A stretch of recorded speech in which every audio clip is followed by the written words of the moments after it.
Bill Winters, CEO of Standard Chartered Bank, welcome to Stanford into the Industrialist Dilemma. It's great to be here. Tell us a little bit about how the bank has changed since you took over a little over 5 years ago.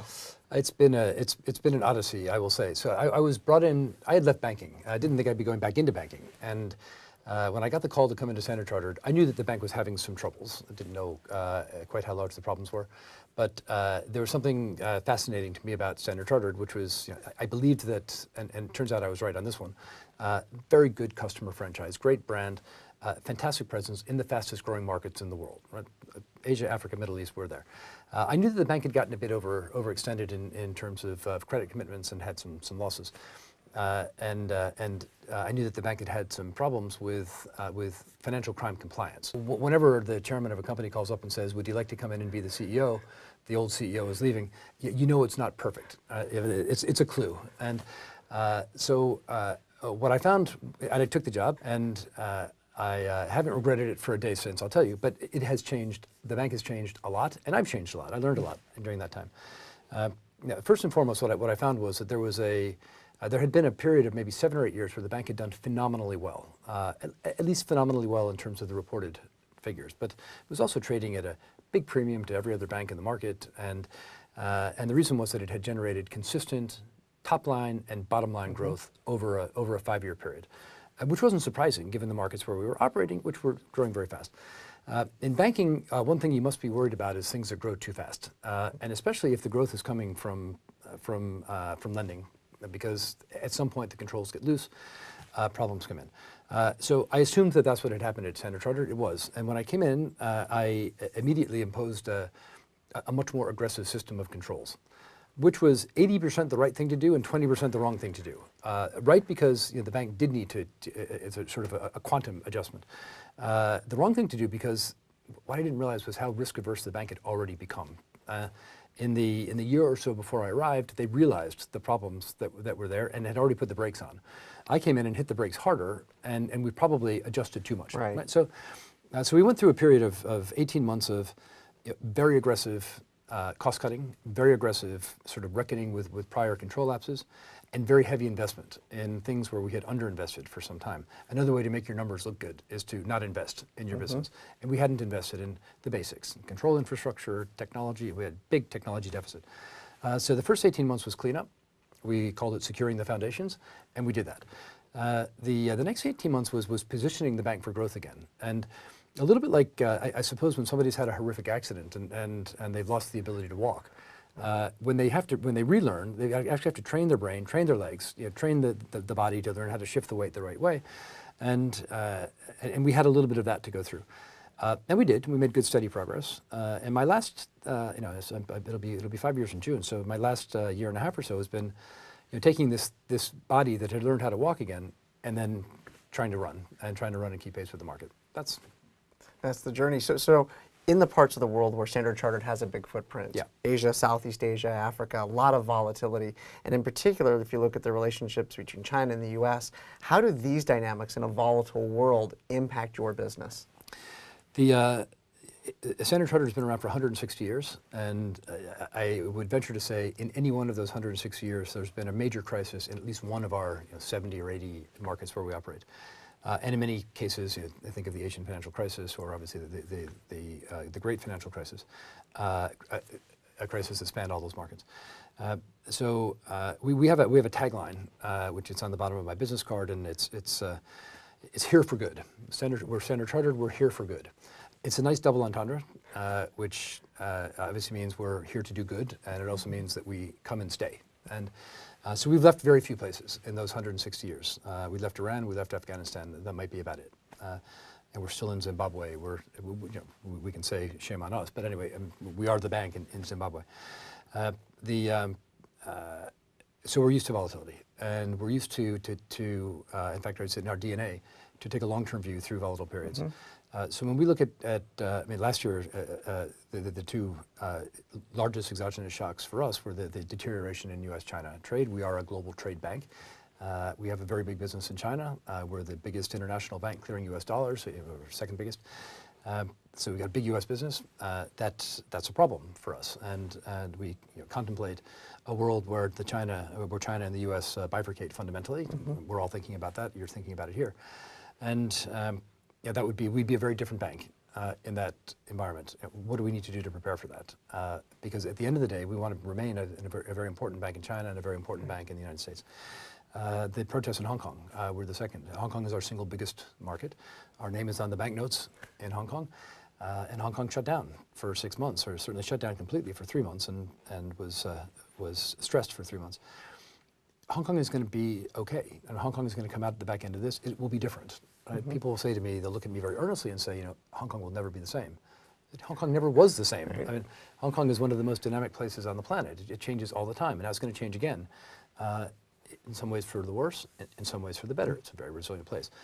Let's focus on those things that will represent the future of Hong Kong. Let's invest in those, and let's make sure we're there for that.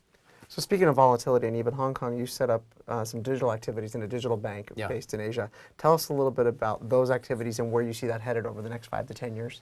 One of the things I find very exciting about Standard Chartered, which I think would be off-putting for a lot of people, we are not a big bank. We're a mid-sized bank, but we're global. And when I talk to shareholders or others about Standard Chartered, they'll frequently say, do you think you can compete given your scale? I mean, how can you compete with HSBC, who's much bigger than you? JP Morgan, where I worked for 25 years, who's much bigger than you. How can you compete? The answer is, in short, well, we can't compete if we're competing on scale. So we've got to compete on something else. And we compete on being very local, whereas not everybody is as local as we are. We compete on having an element of global scale. So we have a global network, which is unique to Standard Chartered, all across Africa, all across South Asia, every ASEAN country, et cetera. But we also need to be prepared to be more nimble than these people who are much bigger than we are. It isn't necessarily in our DNA. I mean, this is a trait that we've got to acquire. But we are in a position in many of our markets to be a disruptor. Right. And we can be the disruptor who actually has a brand, who has a physical infrastructure, who has licenses, who has good relationships with regulators. We're also a highly desirable partner. So in Hong Kong, we partnered with Hong Kong Telecom and Ctrip. Hong Kong Telecom is the ubiquitous telco provider, fixed and mobile, as well as media. And Ctrip is the biggest travel agent in the world, entirely online, obviously based in China, but very big in Hong Kong. So with these partners, we can offer an extremely disruptive model in our home market. Right? Now, of course, why would we disrupt ourselves? Because it's going to be disrupted, and one way or the other. And we want to make sure that we are positioned to be not just a survivor, but a thriver in the new market. And we're also focusing on a segment of the market which is where we're less penetrated, which is the mass market.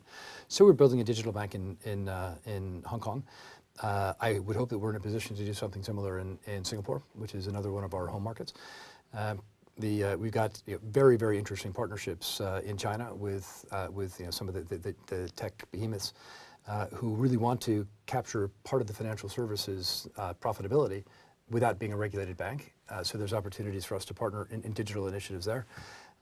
We have a venture lab that is in the process of, we just partnered up with a group of out of Australia that is getting into the merchant acquiring business across Southeast Asia. This is a startup. It's a distinct venture within our organization, so it's not doesn't have to deal with any of the Standard Chartered legacy, but it gets to leverage all the Standard Chartered competence. Funny little anecdote. Talking with the Hong Kong virtual bank team, who said, we're separate from the rest of the bank. We're in a fancy WeWork style location.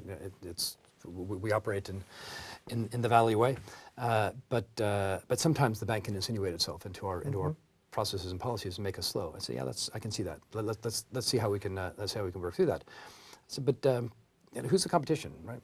When we were competing with Alibaba or competing with Zhang'an, they don't have the problem of their mothership doesn't have any of this regulated bureaucracy. Okay, so I guess they're going to launch way before we will, because they can move so much faster. And they said, no, we're probably going to launch ahead of them. I said, well, why is that? Well, what they don't have is the systems that can do the customer due diligence and know your client sort of checking up front.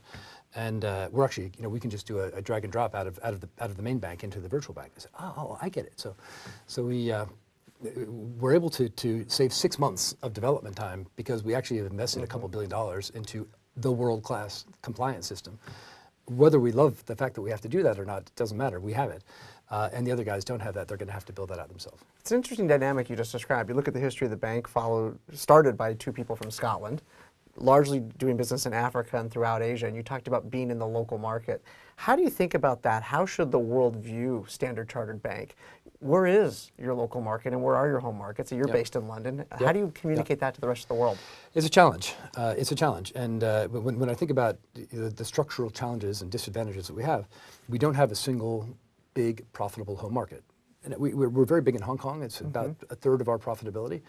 But if you look at the other big global banks, HSBC is 80% or something Greater China, JP Morgan is 80% US, and DBS, which is the big bank in Singapore, is 80% Singapore. So that's, on the one hand, there's our challenge. We don't have that home market that can sort of feed the profits into other markets as you're growing. Instead, we've got to find ways to be creative and innovative in other ways to leverage the fact that actually what we have is a network that's unique. So, yeah, I mean, the two Scottish guys, they planted a lot of flags back in 1858. So one final question for you. If we look forward 10 years from now, if you and I are sitting here in 2030, what do you think the bank looks like then? What are the biggest differences and what will be the same? Yeah. We do this kind of exercise from time to time, and we say, well, what's finance going to look like? And we got this simplistic view that the transactional elements of finance will be driven to convenience platforms, and we're either going to own or partially own some of those platforms, which some of them have already taken over the world. So it was unlikely that we're going to be owning the ubiquitous e-commerce platform in China anytime soon. Or we're going to be providing services in terms of the mass market, and in terms of that transaction element of banking, we're going to be providing services into that. And those services are going to be data-based. So our massive investment has been in enabling digital services that are data enlightened. And we've got a lot of examples where this is working really well for us. But it's a very different kind of model. Thankfully, in that segment of the market today, we don't make much money. So we don't have a lot of at stake there. There's another part of the financial life, though, that is that will have a heavy element of trust and advice. And I think when individuals are thinking about their health, their wealth, their retirement, and the education of their children, maybe the purchase of their home, major life decisions, I think for a long time after the computer is smarter than the human being, we'll still want to have some human interaction, and we're making that bet. We've got that brand, so we're leveraging that brand locally and investing in that trust asset heavily, and all the digital tools that go around that. And I think that applies to a big chunk of the corporate business. We're roughly half retail, half corporate, roughly. And our corporate clients rely on us to execute a whole range of things, but mostly cross-border things. And we're a cross-border network bank. And we've got this network that, and we can imagine a world where regulation in Africa is the same as regulation in China, is the same as regulation in Korea. But we're not there now, and we're not going to be there, I think, in my lifetime or maybe even your lifetime. So there's complexity that comes from helping companies work on a global stage. Those complexities are getting greater, not lesser, with anti-globalization movements and trade barriers and nationalism. And we're excellent at navigating those things. So this is getting back into not so much the transactional part of the financial services, but something where you have some unique insight. So 30 years from now, we'll be delivering that package. The lack of a home base might actually be an asset and an unfair competitive advantage for you going forward because you'll understand the broader geographical issues. Maybe. All right. Maybe. Bill Winters, CEO of Standard Chartered, thank you so much for coming to Stanford. A pleasure to have you here. Thank you for having me.